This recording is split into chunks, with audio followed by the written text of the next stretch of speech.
with Zion. Hurts. Bad. Hurts. But it was fun, man. He's gotten so much better. Just playing him over the last, the first 4 years of his career.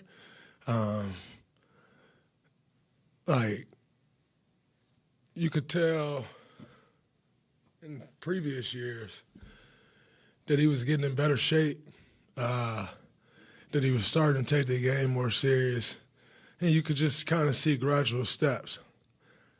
You can tell now he's been in the gym, working and improving to get better.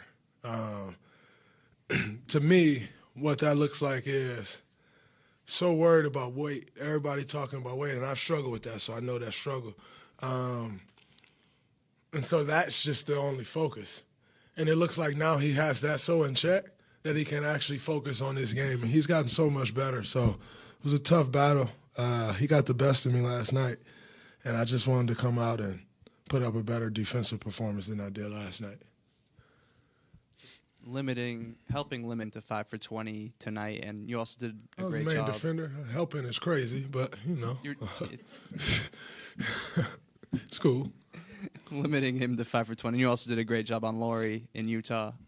Just how would you evaluate the way you've started this season defensively? I wanted to come into this season in great shape. I know when I come into this season in great shape, that is the key to me having a great season. That is the key to this team having a great season. And, spend all summer of watching everyone talk about Chet and Wemby and what they're doing defensively. Don't forget about Dray, So I want to be in that conversation as well, and I think I've earned the right to at least be in the conversation. So every game I'm coming out here motivated defensively to get back on the first team on defense. I think, I had a really good year last year defensively. I just didn't play enough games. So, it's a goal of mine to get on that team and then put myself back in the Defensive Player of the Year category is a goal of mine. So when I'm matching up with these guys, that's my mindset. Like I said, it's not going to work out every night. He had, 31 last night, something like that. On a very efficient, 12 for 19 or something. And so, I just wanted to make them take tougher shots tonight, try to meet force with force, and, I was able to get a couple strips. And then also, my team is helping me. I'm not going to sit there and act like it's just all me. We're shrinking gaps, flying around, getting deflections, showing a crowd. It's always a team effort. No one guy is ever stopping a superstar in this league by yourself. But in saying that, got to meet the force with force, and I wanted to do a better job of that tonight than I did. He put a couple moves on me last night. He spun. I was out of bounds somewhere, and so I wanted to have a bounce back game tonight. You've won a challenge in the last 4 straight games, and I say you because oftentimes you're the one calling it. Last year you guys were bad at challenges. Do you feel like the referees are more willing to overturn it right now, or are you guys just being better at which ones you're deciding? I think we're being better. That's probably we all complain about the challenge system when you're like, you're asking people to overturn it, they call it. And I think that rule changed. But regardless if it changed or not, it is about as transparent of a process as you can have. Like, we all see the replay. We all get to make a judgment. Sometimes you disagree with it, but for the most part, it's right in your face. I think we're just better. Our process is better. I saw that graphic this summer, and it had the head coaches, and it had Steve wave somewhere. 30th, I believe. And I'm looking at the graphic man, we were awful, but our process wasn't great. You got me out there crying. You got BP out there crying, and everybody's just running up challenge. And in turn, we weren't able to create a good process. And I think now, this year, there's been a couple where Steve's yo, Draymond, I'm nah, don't challenge that one. I seen BP a couple times. Steve's and he's nah, don't challenge. And I think we're all doing a better job. And it's important because the reality is it's bigger than just whether you win or lose the challenge or not.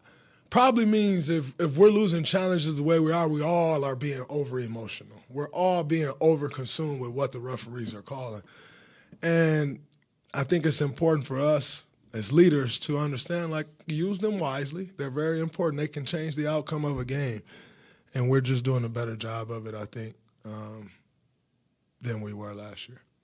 It's obviously early, and you haven't had Steph the last couple and Wiggs the last couple. But do you think this team's identity is becoming clear to you? Do you feel what the identity is, and what is it?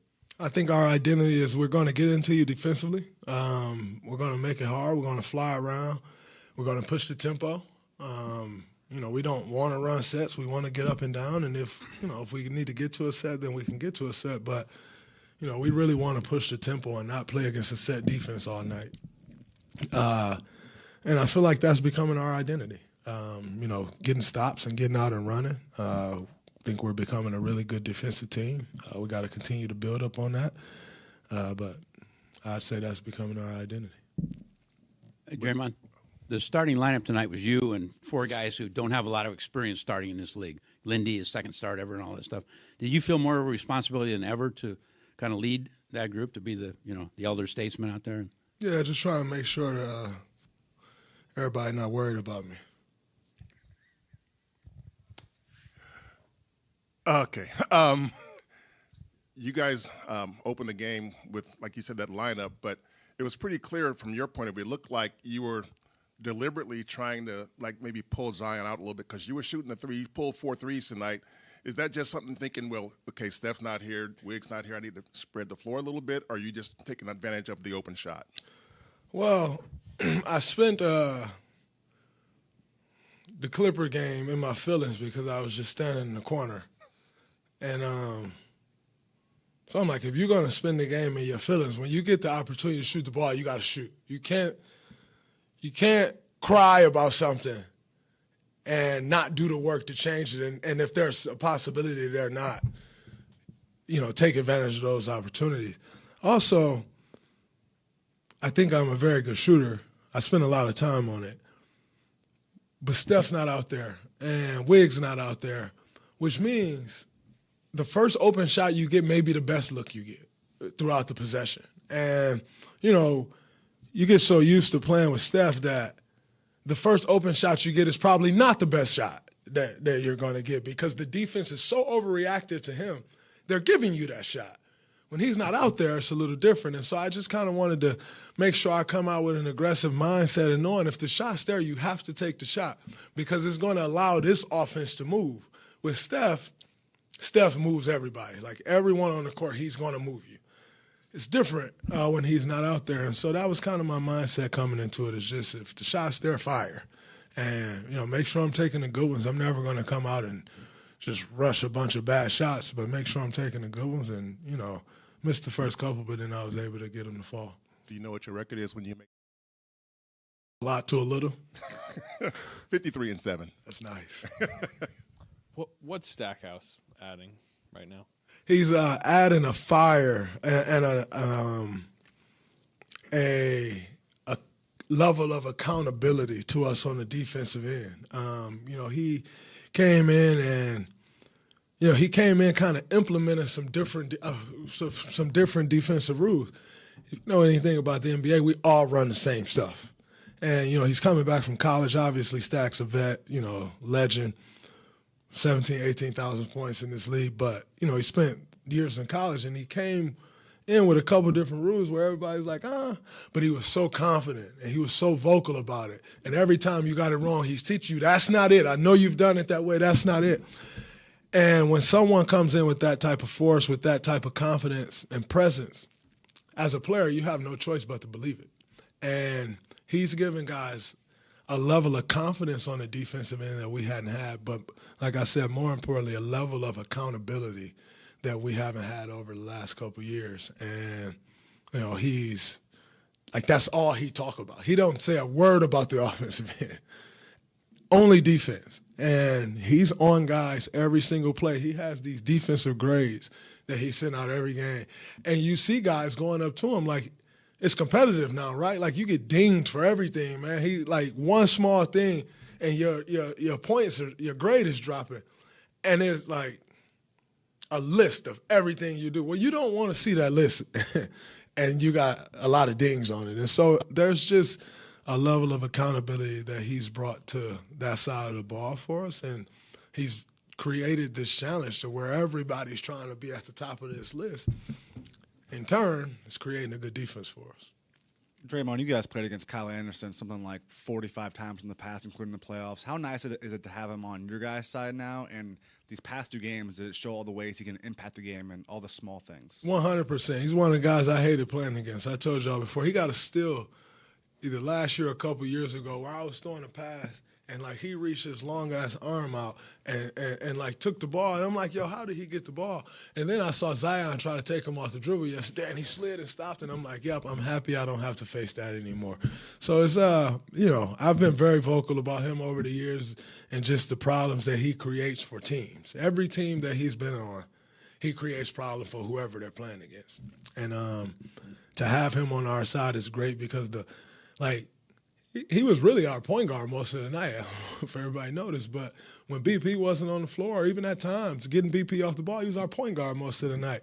He just have a level of versatility that most guys don't possess in this league, and to have him on our side is absolutely incredible because he's one of those guys that you know you can trust in any situation. He's seen it all. He's been through it all, and he's building a level of trust with this coaching staff that we're going to need as we continue to try to put this team together and hopefully, do something special this year.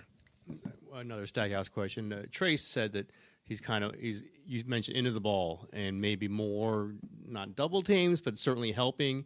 You do that all the time, but has he really emphasized, hey, if you see a chance to go get the ball, go chase the ball a little bit? Yeah, I had a meeting with Stack before the season even started. He showed me all his principles, and he said to me personally, he said, I'm not going to stop you from being great. I'm not going to stop you from playing off your instinct and doing what you do. Do that. Play off that instinct. But there are some things that I think as a defense we can do better. And believe it or not, Tim, like you said, I am a guy who's always looking to help, who's always in help position. If I'm a slight bit off, like if I'm here and help and he think I should be here, you get dinged for it. And I'm like, Stack, come on, man, I'm covering that. But, like I said, there's that level of accountability. So I've appreciated that as well. I absolutely enjoy being coached and want to get better. And so to have someone that's holding me accountable like that, I love it because I like to think I'm a great defender, but you can always get better. And to have someone that's on me every second, like, yo, man, you ain't doing this, you ain't doing that. And although I think like, yo, I'm there, and I think I'm in the position that's good enough to cover that if I need to, he like, it ain't good enough. You need to get over a step. And so it's been good. We got to make sure we keep building on it and keep flying around and bringing that intensity to that side of the ball like we have been.